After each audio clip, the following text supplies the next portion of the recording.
গেল মাসের 10 তারিখে আমরা ভ্রমণ করেছিলাম বাংলাদেশের সবচাইতে ক্লিন অ্যান্ড গ্রিন সিটি রাজশাহীতে।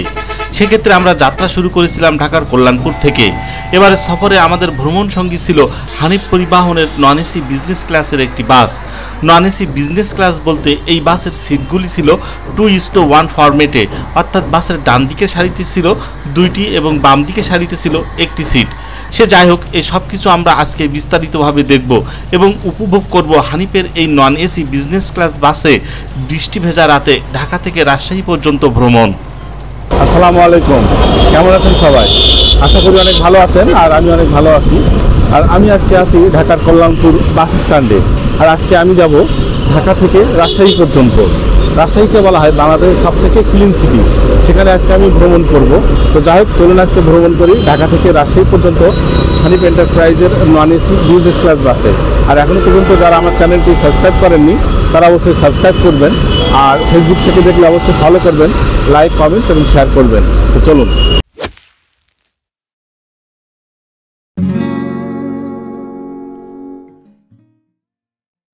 কেটিসি হানিফ অর্থাৎ কফিল ট্রান্সপোর্ট হানিফ, ঢাকার কল্যাণপুরের 6 নম্বর কাউন্টার এটি। এখানে বেশ কিছু সময় বিশ্রাম করা যায়। আমাদের বাসটি রাত 10:15 এখান থেকেই ছেড়ে যাবে রাজশাহীর উদ্দেশ্যে।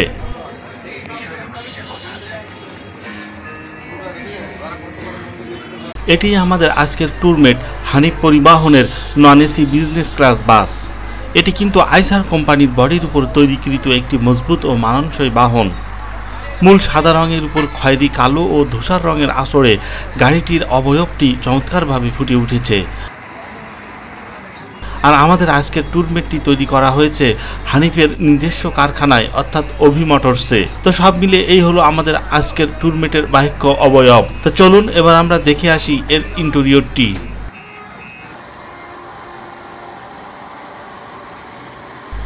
এটি আমাদের আজকের ট্যুরমেটের ড্যাশবোর্ড এবং ইনি আমাদের আজকের পাইলট।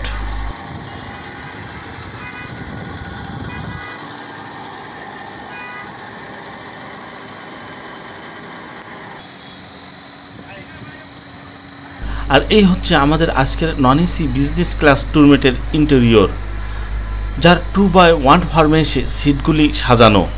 সিটগুলি ক্রিম কালারের আর্টিফিশিয়াল লেদার দ্বারা প্রস্তুতকৃত সাদা ও সবুজ রঙের কভার দ্বারা আবৃত। এখানে লেগ স্পেস ভালোই ছিল, তবে ছিল না কোনো লেগ রেস্ট, ছিল ম্যাগাজিন পকেট।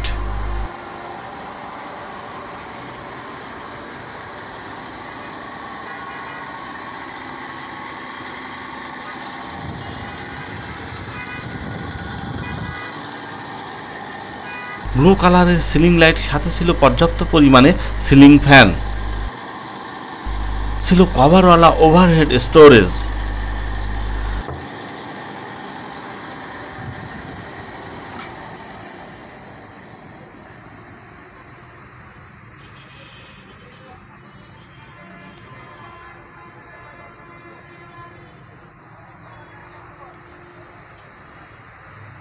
সব মিলে বাসটি যদি এসি থাকতো তবে একে RM2-র সাথে তুলনা করা যেত। এখন আমাদের অপেক্ষা বাসটি কখন ছাড়ে। বাসটি 10:15 ছাড়ার কথা থাকলেও এখন বাজে 10:22। দেখি আমাদের ট্যুরমেটকে কখন নিয়ে যাওয়া হয় রাজশাহীমুখী।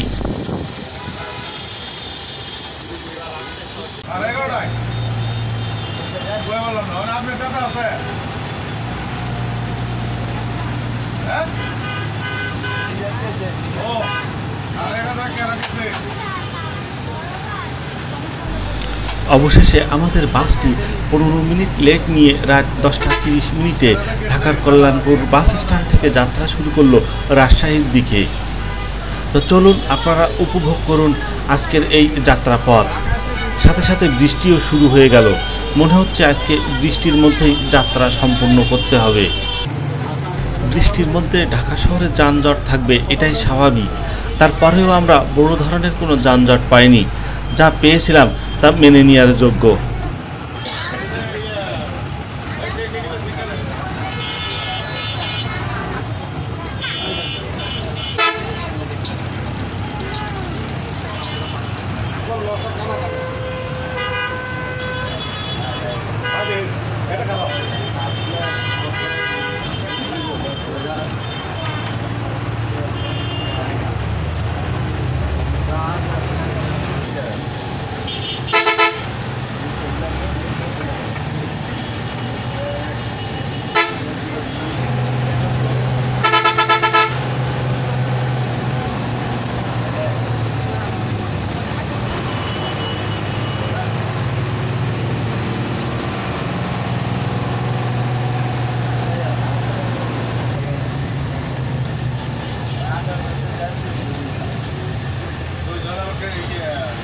কিছু দূর যেতে না যেতেই দেখা মিলল আমাদের উত্তরবঙ্গের আর এক গুরুত্বপূর্ণ ও অত্যন্ত নামিদামি অপারেটর এসআরের সাথে। মূলত উত্তরবঙ্গে ভ্রমণ করলে এ সমস্ত অপারেটরদের সাথে বারবার দেখা হবে। এসআর, নাবিল, ন্যাশনাল ইত্যাদি অপারেটরগুলোর সাথে আমাদের বারবার দেখা হবে এই উত্তরবঙ্গ ভ্রমণকালে।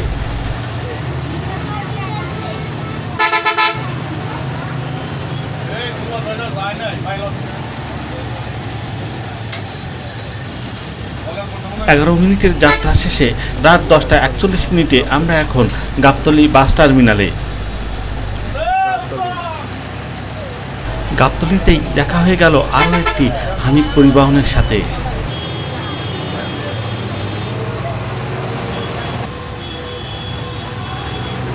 এটি বুড়িমারি পরিবহন। লালমনিরহাট জেলার বুড়িমারি সীমান্ত এবং চ্যাংড়াবান্ধা সীমান্ত পর্যন্ত যায় এই বুড়িমারি পরিবহনটি। যারা বুড়িমারি এবং চ্যাংড়াবান্ধা পোর্ট হয়ে ভারতের বিভিন্ন এলাকায়, বিশেষ করে দার্জিলিং বা সিকিম যেতে চান, তাদের জন্য এই পরিবহনটি একটি আদর্শ হতে পারে। এবার দেখা হয়ে গেল শ্যামলীর সাথে, তার আগে আছে আরও 2টি হানিফ। আজকের ভ্রমণটি খুব উপভোগ্য হবে বোঝাই যাচ্ছে। আর সামনে দেখেন এই একজন চান্দাবাজ।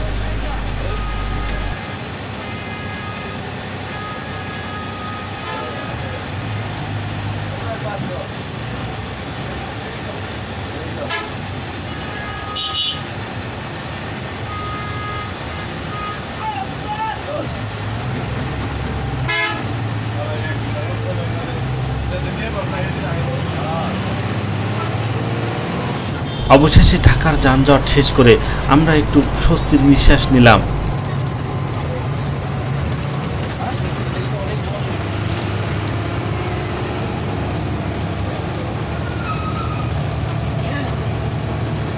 এটি ঢাকা আরিচা 4 লেনের মহাসড়ক, যেটি আগে ছিল সিঙ্গেল লাইন, এখন হয়েছে ডাবল লাইন, অর্থাৎ মাঝখান দিয়ে ডিভাইডার বসানো হয়েছে।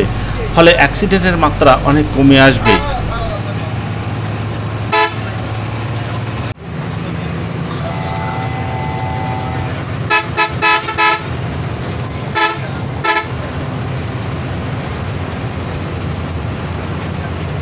পাবনাগামী সিলাইনের সাথে চলল কিছুক্ষণ আমাদের দৌড়ঝাঁপ।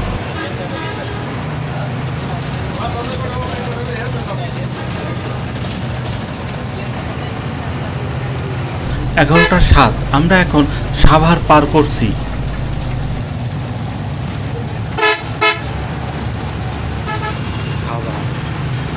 কাছেই ওভারব্রিজ থাকা সত্ত্বেও মানুষ জীবনের ঝুঁকি নিয়ে কিভাবে পার হচ্ছে একটু খেয়াল করুন।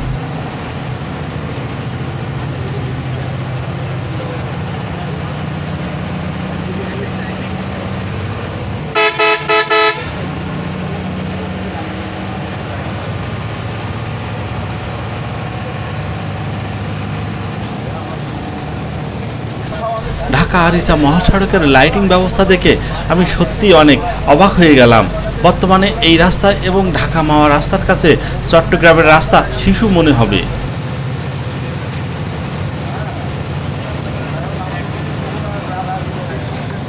রাত 11:26 আমরা পৌঁছে গেলাম নবীনগরে। এখান থেকে ডাইনে মোড় নিয়ে বাইপেল টাঙ্গাইল হয়ে পৌঁছে যাব যমুনা সেতুতে বা বঙ্গবন্ধু সেতুতে।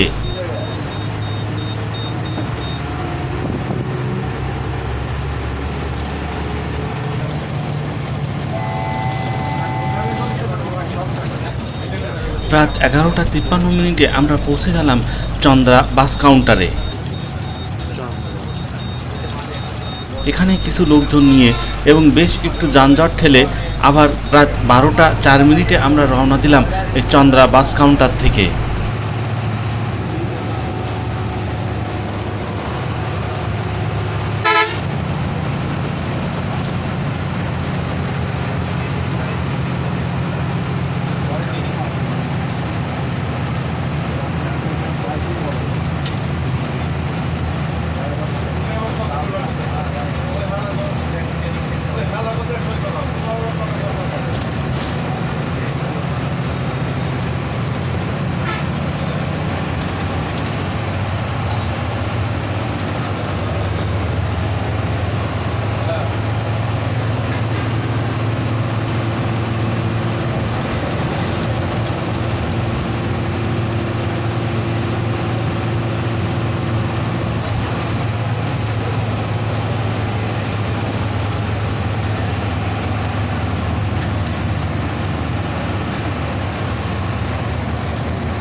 ধাওয়া পাল্টা ধাওয়ায় শুরু হলো আমাদের বাস যাত্রা। মনে হলো আমাদের বাস তার প্রাণ ফিরে পেয়েছে।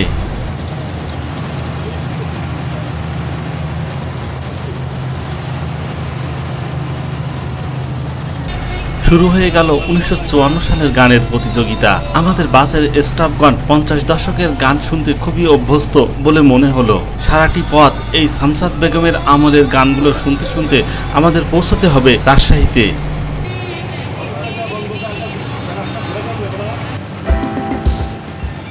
রাত 1:28 আমরা পৌঁছে গেলাম বঙ্গবন্ধু সেতু বা যমুনা সেতুর টোল প্লাজায়।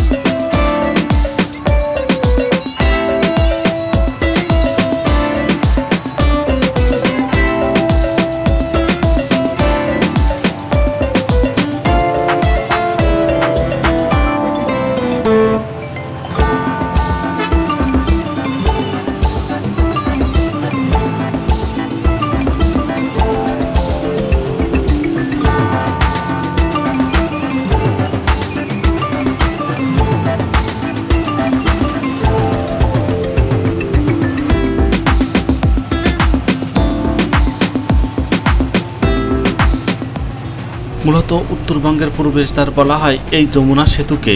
যমুনা নদী পার হলেই উত্তরবঙ্গ শুরু হয়ে গেল। আমার মতো আরও একজন পিছন থেকে চলে এলেন বাসের ইঞ্জিন কভারের উপরে ভিডিও করার জন্য। বয়স যাই হোক না কেন, ভিডিওগ্রাফির প্রতি যার নেশা আছে তাকে কি আর বেঁধে রাখা যায়?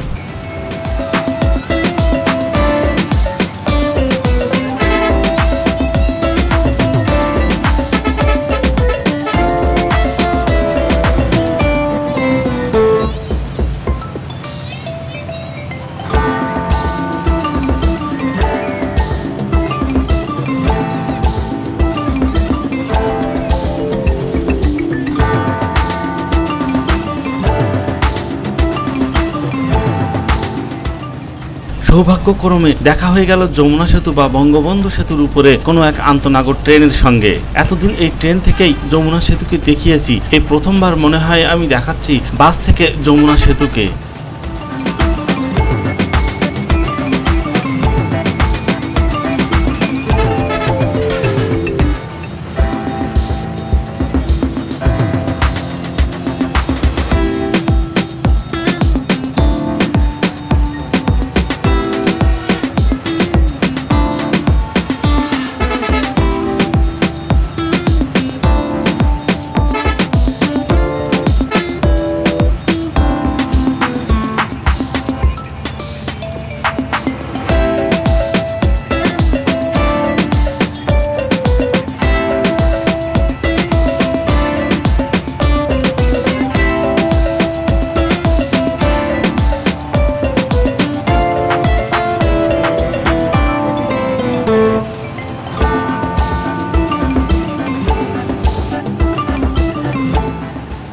সেতু পার হয়ে পড়লাম ছোটোখাটো একটু যানজটের মধ্যে।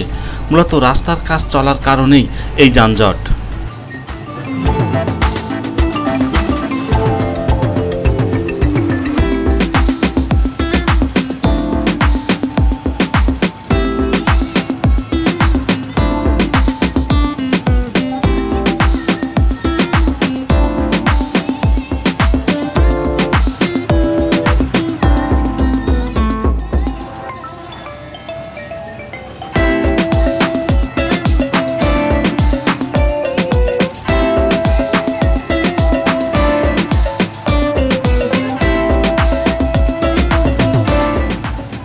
যানজট পার করে আমাদের বাসটি আবারও গতির ঝড় তুলতে শুরু করলো।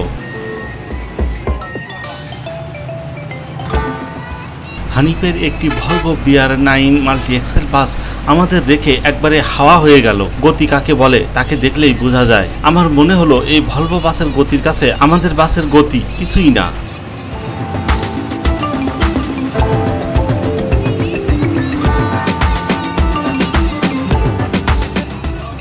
কিছু দূর যাওয়ার পরে আবারও দেখা পেলাম দূর থেকে সেই ভলভো বাসটির।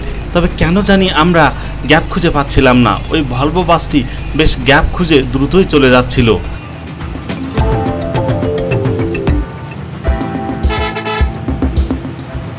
আমাদের বাসটিও তুলে ফেললো বিশাল এক গতি, কিন্তু তারপরেও যেন কেন জানি পারছিলাম না ওই ভলভো বাসটির সাথে।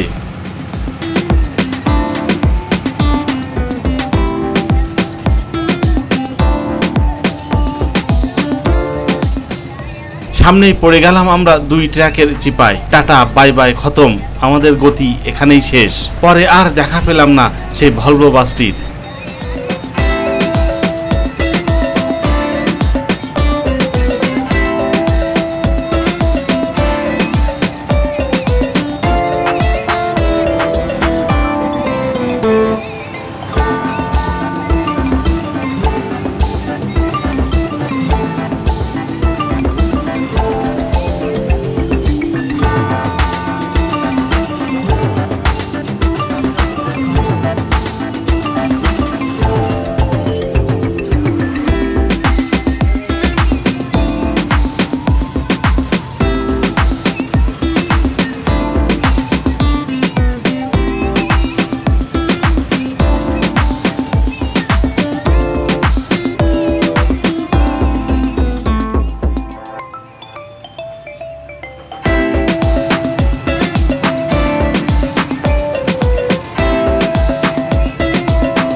আবারও শুরু হয়ে গেল তীব্র বৃষ্টি, সাথে যানজট। আর একই সাথে আমরা এগিয়ে যাচ্ছি সিরাজগঞ্জের নতুন একটি ফুড ভিলেজের দিকে।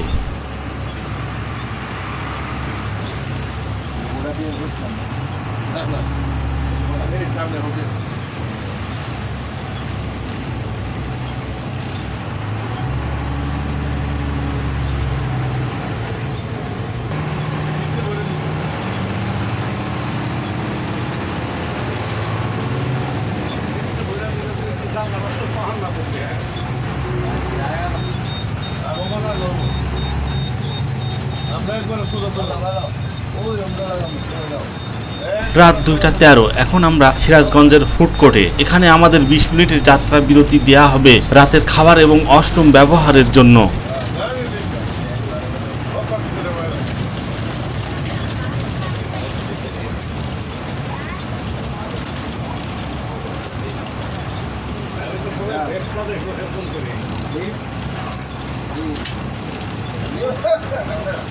যাত্রা বিরতিতে ফুড চয়েসের বাইরের দৃশ্য অনেকটা এরকম।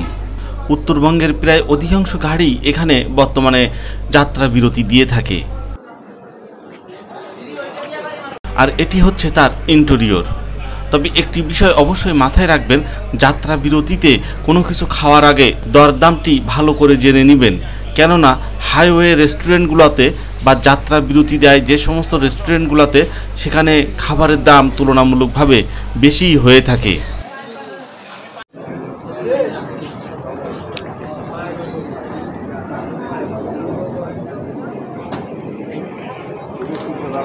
খাবার খারাপ না, ভালো।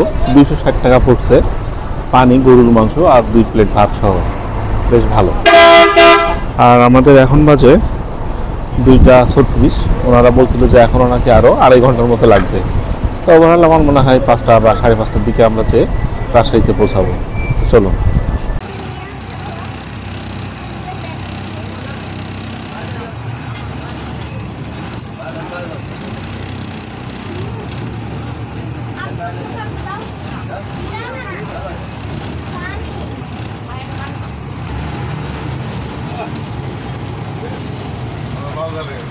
ফুড চয়েসের আধা ঘন্টা যাত্রা বিরতি শেষে আবারও আমরা হাইওয়েতে। বৃষ্টি এখন নেই, তবে রাস্তাঘাটে বৃষ্টির পানি জমে আছে।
হাইওয়েতে রাতের খাবার শেষ করে বাসে উঠতেই কেমন যেন একটা তন্দ্রা চলে আসে।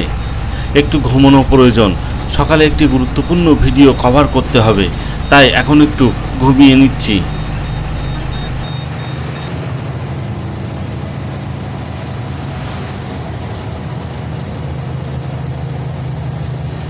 বেশি সময় ঘুমোতে পারিনি, 1 ঘন্টার মতো ঘুমিয়েছিলাম। ঘুম যখন ভাঙলো তখন আমরা নাটোর জেলা শহর পার করছি।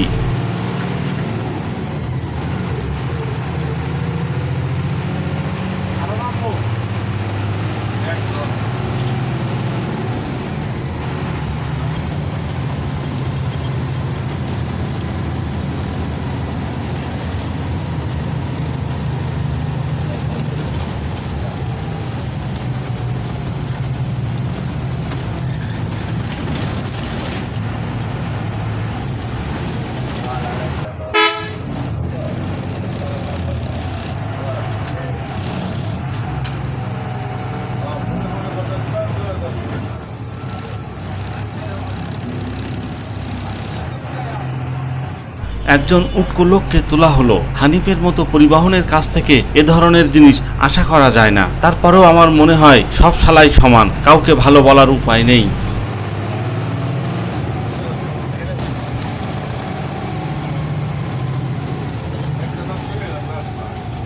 আর এখন আমরা পার করছি নাটোর রেলওয়ে স্টেশন। হাতের ডান দিকে বেশ কয়েক কদম হেঁটে গেলেই পড়বে নাটোর রেলওয়ে স্টেশন, যেখান থেকে বহুবার আমি ভিডিও করেছি এই নাটোর রেলওয়ে স্টেশনটিকে। ভাবছিলাম নাটোর পার হয়ে কিছু দৃশ্য ধারণ করতে পারবো, কিন্তু সেগুড়ে বালি, পুরা রাস্তায় ছিল আমাবস্যার মতো অন্ধকার। সুতরাং কোনো কিছুই দৃশ্য ধারণ করতে পারেনি, শুধু অন্ধকার ছাড়া আর কিছুই ক্যামেরার মধ্যে আসেনি।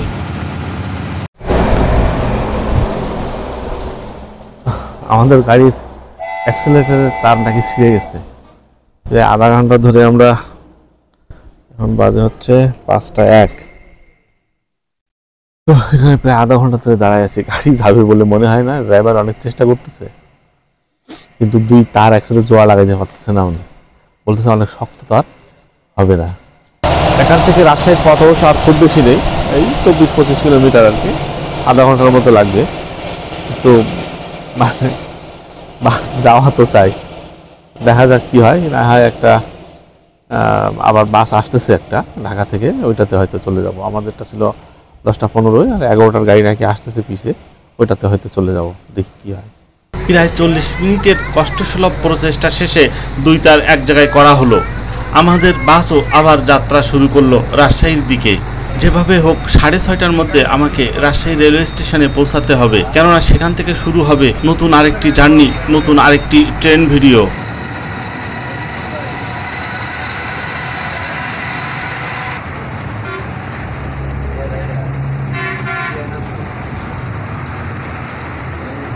যে দুটি হানিফকে ক্ষিপ্ত গতিতে আমাদের ওভারটেক করতে দেখলেন, তার শেষেরটি হচ্ছে আমাদের পরের বাস, অর্থাৎ রাত 11টার বাস, যেটি আমাদের আগে চলে গেল রাজশাহীর দিকে। সকল জল্পনা কল্পনা শেষে আমরা এখন গ্রিন সিটি ক্লিন সিটি রাজশাহীতে। আপনারা এখন উপভোগ করুন সেই গ্রিন সিটি ক্লিন সিটি এবং লাইটের শহর রাজশাহীকে।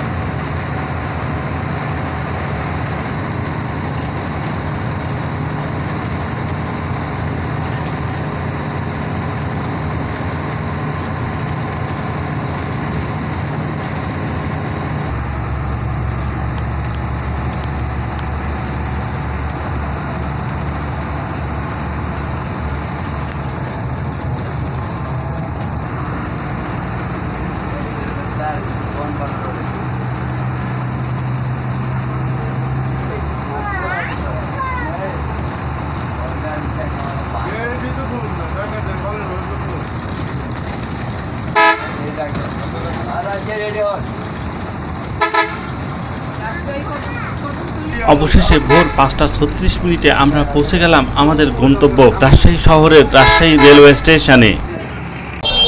অবশেষে 247 কিলোমিটার পথ পাড়ি দিয়ে প্রায় 7 ঘন্টা সময় নিয়ে আমরা পৌঁছে গেলাম রাজশাহীতে। আর হানিফের এই নন এসি বিজনেস ক্লাসের কথা যদি বলি, তো গাড়ি মোটামুটি ঠিকঠাক, পথের মধ্যে তো নষ্ট হয়ে গেল, এটা তো আমি দেখালামই। আর সময়ও বেশ বেশি লাগছে আর কি, কারণ আমাদের 10টার গাড়ি ছিল, 10:15, 11:30 যে গাড়ি সে আমাদের আগে চলে আসছে। আধা ঘন্টার মতো ওখানে অপেক্ষা করছিল, পুরো রাস্তায় খুব বেশি জোরে সে আসেনি। আমি একবার খুব জোরে যখন চলছিল আমার কাছে যেটা মনে হচ্ছিল, তো ওই সময় আমি একটু স্পিড মিটার চেক করছিলাম, ওই 70-75 এরকম আর কি, এর বেশি ওঠেনি। তো যাই হোক, সব মিলে সব কিছু ঠিকঠাক। আর আমাদের নামিয়ে দিল রাজশাহী রেলওয়ে স্টেশনের পাশেই, এই যে আমার পিছে রাজশাহী রেলওয়ে স্টেশন। তো যাই হোক, আজকের এই পরিশ্রম, আজকের এই প্রচেষ্টা যদি আপনাদের ভালো লেগে থাকে তাহলে অবশ্যই আমার চ্যানেলটি সাবস্ক্রাইব করবেন, ফেসবুক থেকে দেখলে ফলো করবেন, লাইক, কমেন্ট এবং শেয়ার করবেন। তো আপনারা ভালো থাকুন, সুস্থ থাকুন এবং পরবর্তী ভিডিওর অপেক্ষায় থাকুন। আল্লাহ হাফেজ। আপনারা দেখছেন সাদাত ট্রিপ।